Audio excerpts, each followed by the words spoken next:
Tout provient du mental. En toute chose, l'esprit est prédominant. Si un homme parle ou agit avec un mauvais esprit, la souffrance le suit comme la roue suit le sabot du bœuf tirant le char.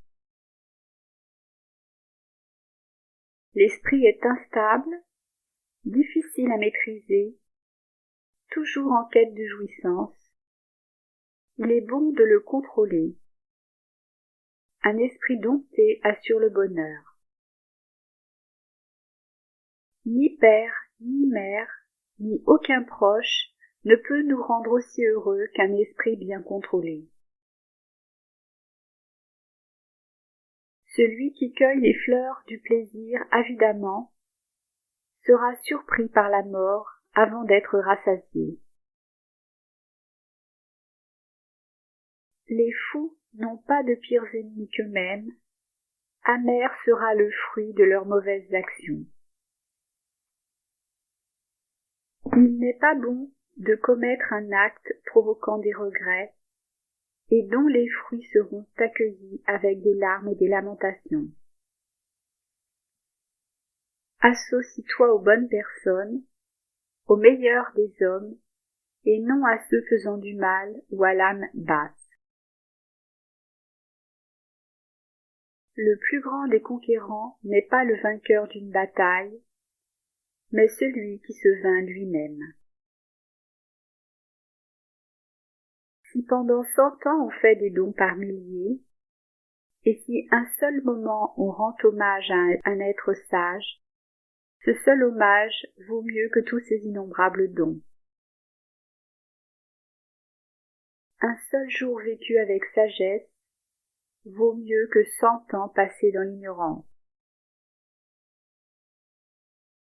Celui qui agit bien, qu'il persévère et s'en réjouisse, bénéfique est l'accumulation du bien. Une personne malfaisante peut connaître la satisfaction tant que sa mauvaise action n'est pas encore mûre, mais lorsqu'elle aura mûri, cette personne connaîtra le malheur. Une personne bienfaisante peut connaître de mauvais jours tant que sa bonne action n'est pas encore mûre, mais lorsqu'elle aura mûri, cette personne connaîtra des jours heureux. Ni dans l'air, ni dans la profondeur des océans, ni dans les montagnes, nulle part n'existe un endroit où l'homme trouverait un abri contre ses mauvaises actions. Ne prononce pas de paroles pénibles, elles te seront retournées. Celui qui les prononce en subira le retour.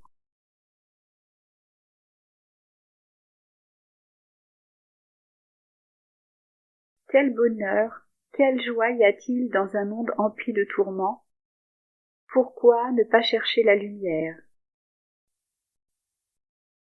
L'ignorant vieillit comme le bœuf, son poids augmente, mais non sa sagesse.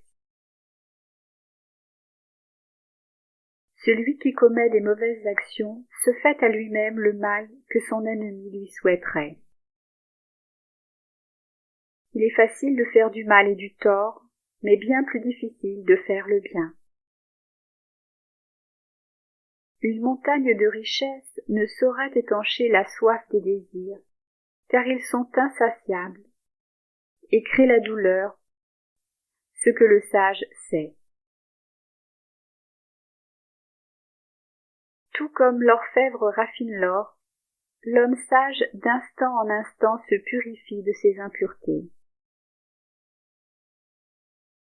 Il se réfugie de multiples façons ceux qui, frappés par la peur, vont vers les montagnes, les forêts et les sanctuaires. Mais ce n'est pas un refuge sûr, ce n'est pas le refuge suprême. Ce n'est pas en allant vers un tel refuge que l'on peut être libéré de la souffrance. Celui qui prend comme refuge le Bouddha, le Dhamma et la Sangha, et comprend les 4 nobles vérités, la souffrance, l'apparition de la souffrance, la transcendance de la souffrance et le noble octuple chemin, avec sagesse, cela le mène à l'élimination de la souffrance.